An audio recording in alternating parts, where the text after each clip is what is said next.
சின்ன குரூப் சேனலுக்கு உங்கள் அனைவரையும் அன்புடன் வரவிருக்கின்றேன். இன்றைய ஆன்மீக தகவல் ஸ்ரீ அன்னை ஸ்ரீ பகவான் அரவிந்தர் பற்றிய தகவலை தான் நாம் பார்க்க போகின்றோம். அன்பர்கள் அனைவருடைய பிரார்த்தனையும் ஸ்ரீ அன்னை ஸ்ரீ பகவான் அரவிந்தர் திருப்பாதங்களை சமர்ப்பணம் செய்கின்றேன். நம்பிக்கையோடு நியாயமான பிரார்த்தனைகள் அனைத்துமே நிச்சயமாக கைகூடும்.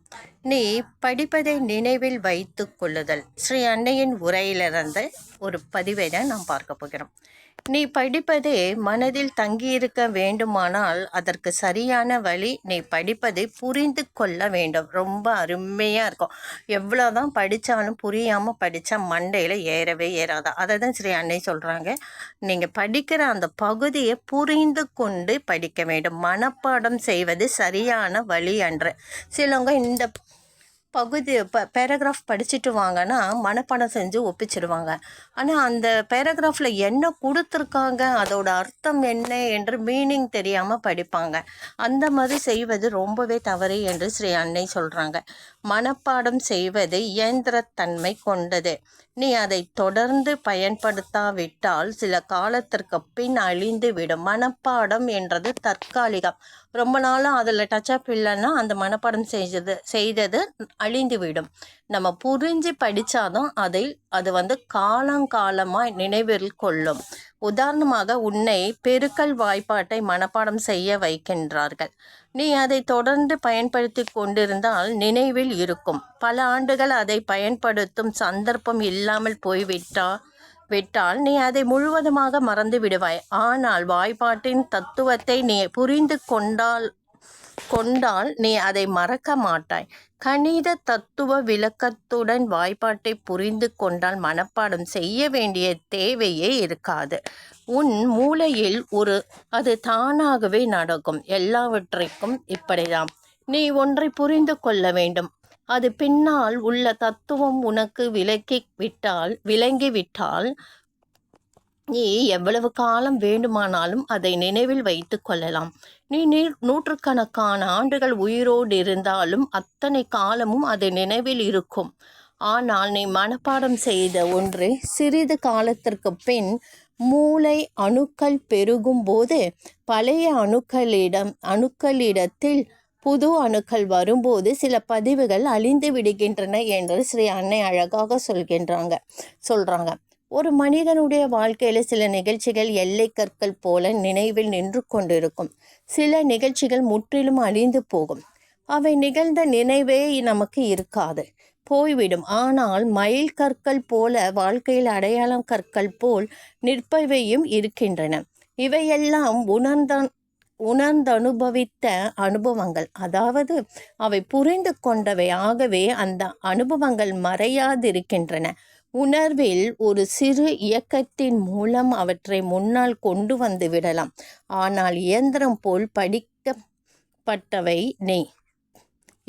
அதை நாள்தோறும் பயன்படுத்தாவிட்டால் அழிந்துவிடும் என்று ஸ்ரீ அன்னை சொல்கிறாங்க.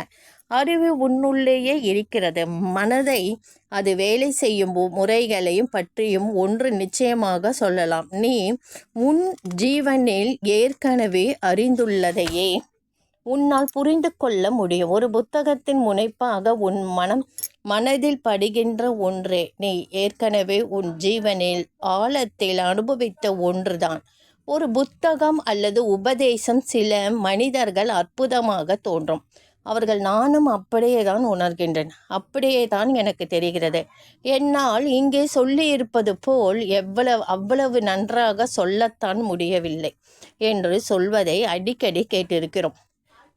உண்மை ஞானம் அடங்கிய ஒரு புத்தகத்தை மனிதர்கள் படிக்கும்போது ஒவ்வொருவனும் தன்னையே அங்கு காண்கின்றான்.